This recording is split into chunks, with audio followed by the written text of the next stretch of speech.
Welcome back. How often have you heard the critics say not all scientists agree climate change is real and man-made? Then our guest is already laughing.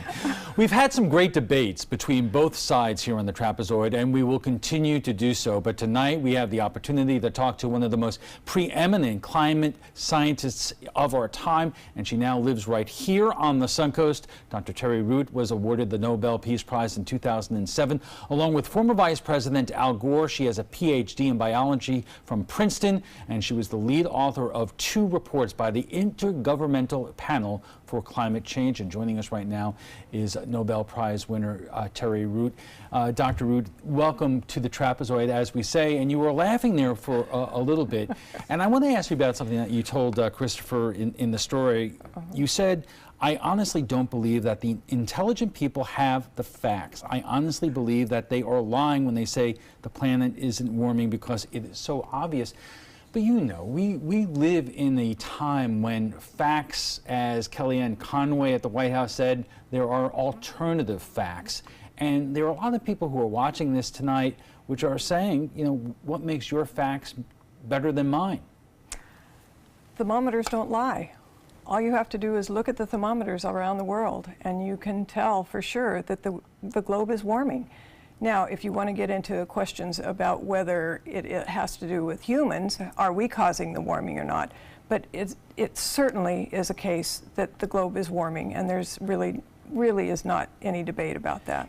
But you know, those same people will say, well, the globe has always had periods where it's been warmer or colder. In fact, just a couple of weeks ago, President Trump, when we went through that cold spell in the Northeast, said in the East it could be the coldest New Year's Eve on record. Perhaps we could use a little bit of that good old global warming that our country, but not other countries, was going to pay trillions of dollars to protect us against. Bundle up. Well, we're going to have cold snaps, we're going to have warming. There's a lot of variability that goes on. And if it hadn't been warming, I wonder how cold it actually would have gotten.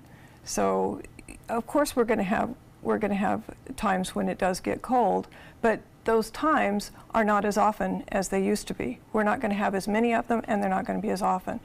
Let me ask you this, because I think if you look at polling of Americans, most Americans believe that climate change is real. We're going to talk about what to do about it later.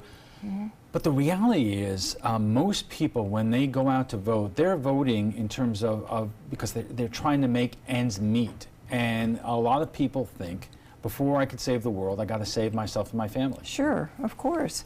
And I think that that's a very important aspect of all of this. But we have to understand that there's a lot of jobs that are involved in trying to save the world from getting too warm. So trying to get us off of the fossil fuel addiction will really bring in a lot of jobs, and it's going to help the economy in a lot of ways. Are there going to be losers?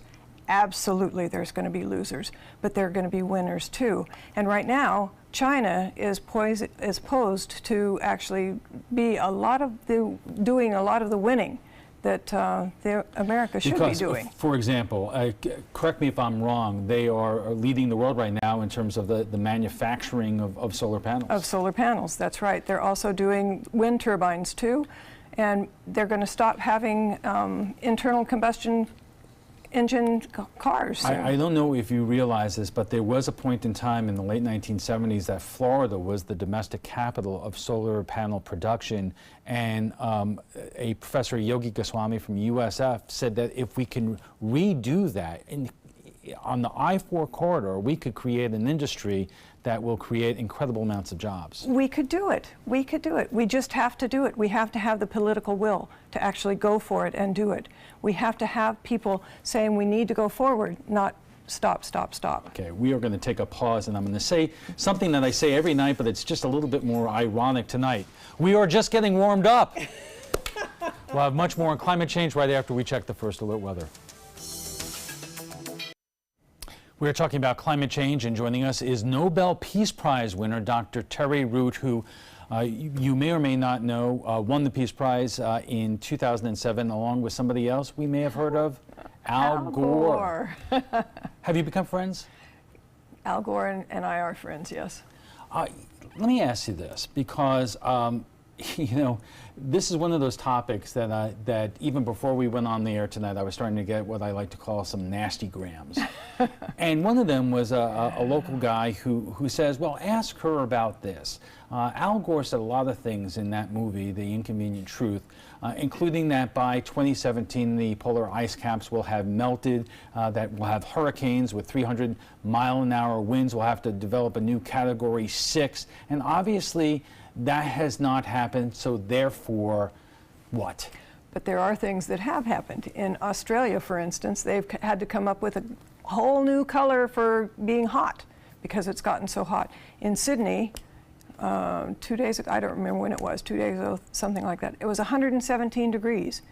That's pretty warm. But does it do the effort a disservice if you are citing predictions that in the near future do not materialize? Absolutely you do. And he didn't need to do that, and I'm sorry that he did do it, but he did do it, so. What do you think when some folks say that really even in the science community, global warming, climate change, sea level rise is up for debate?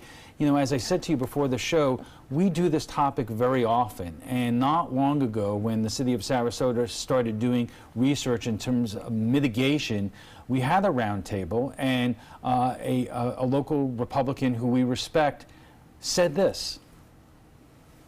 The rest of the country is discussing these things, though, and the rest of the country is going to be what drives the politics of it. So when you had the Climate Gate email scandal from the University out of England, where it was revealed that there were serious ongoing attempts to cook the books, to make the data show more global warming than there had been, that sort of thing, plus other scandals that have erupted around it, put into question the veracity of the data and the climate scientists, and there is a fear that a lot of climate scientists are becoming more activists than scientists, and at that point they really can't be trusted as scientists. You know, Rod is only expressing what you do hear a lot from that side of the aisle, or at least some people in it, and they cling on to it. And how do you respond to it? Well, there's a lot of cherry picking that is going on, and also the email gate, as he was saying, turned out to not be a problem. Seth Bornstein from AP Press went through and read all of the emails and came out and said that they're being overreactive to the people who are saying that it was an email gate was being overreactive to that they actually was not a big problem at all.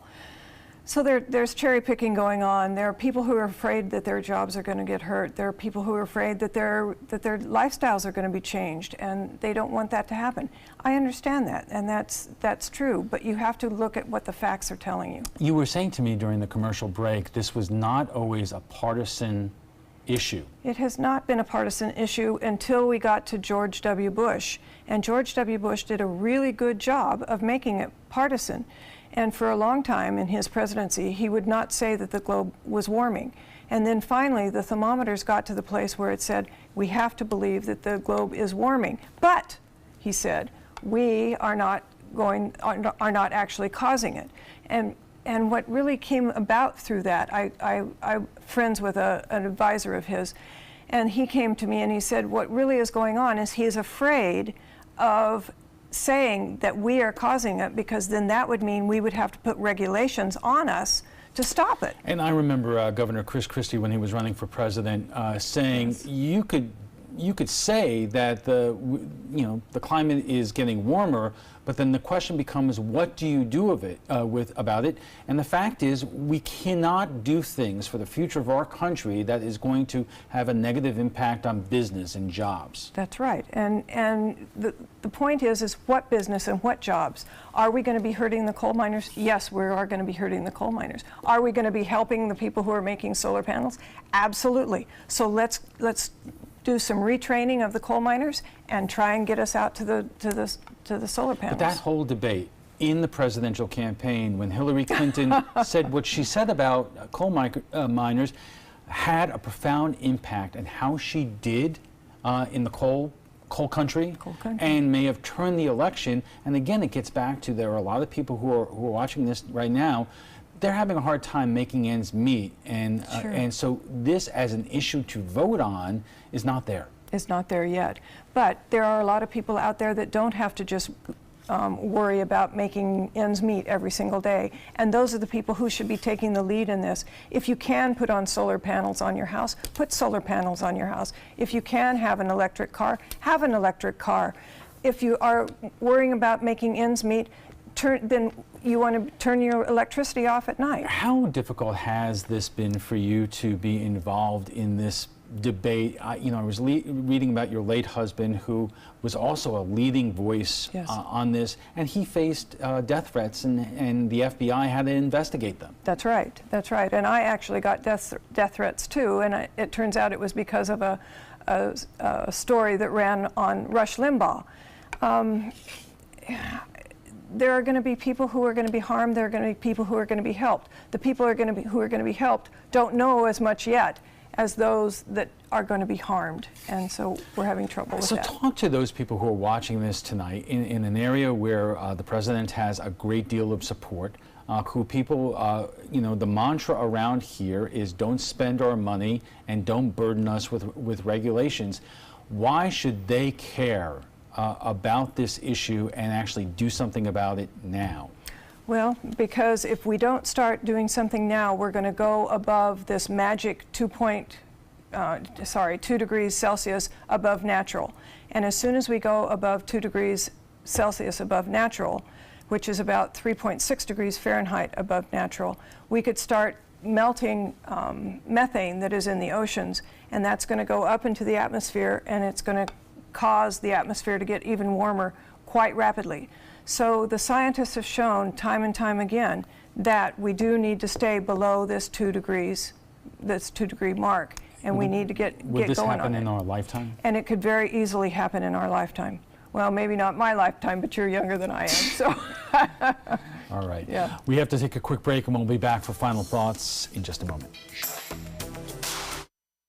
And Dr. Terry Rue joins us for final thoughts. There was one thing that you wanted to cover, one thing I wanted to cover, and another issue, especially around here where we really do care about wildlife and the environment, is your concern about extinctions. Extinctions, that's right. And I'm really concerned about the extinctions. I'm concerned on a moral issue too. Do we as one species have the right to be causing the extinction of so many species? And right now we've already lost over, I don't remember what the number is, over 350 species in the last 500 years. That's not all due to climate change, but the last portion of it is due to climate change.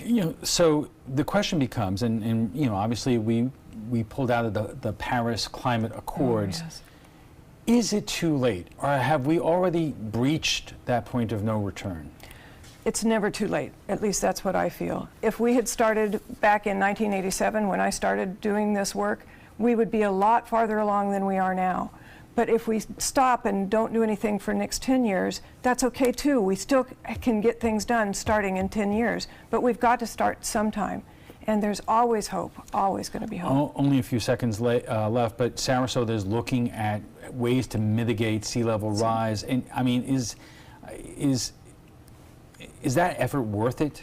It has to be worth it because we're going to have sea level rise, and we've got to do something to protect our infrastructure. All right, Dr. Terry Rue, thank you very much for joining us. Thank you. Before we go, we want to share with you what some of you had to say about last night's show on the Tampa Bay Rays dismantling. The Rays are pushing to get a new stadium built, but a few weeks ago, they traded one of their biggest stars, Evan Longoria. In exchange, Longoria, the Rays got some prospects, but will fans buy tickets to the games to watch prospects? Will these young players help rejuvenate the Rays in the powerful AL East? We went to Facebook for your thoughts.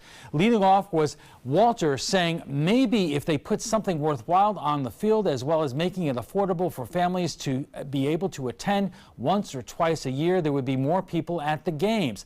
Thomas says you need a new stadium venue and a good location just for starters. And Pete says let MLB buy land and build their own stadiums. No more of these sports stadiums on the taxpayers' dime. 3 up, 3 down. Well, if you'd like to join the conversation on tonight's topic, and I bet just a few of you might, just visit our Facebook page, facebook.com/mysuncoast.com.abc7. And FYI, you can watch past discussions on demand. They're available on Apple TV, Amazon Fire, and Roku. And for the latest on local breaking news, don't forget to download the updated version of our app. If your current app doesn't work, it's expired, just go to the App Store and re-download it by searching for WWSB or My Suncoast. We want to thank our guest for being here tonight, Nobel Peace Prize winner Dr. Terry Root.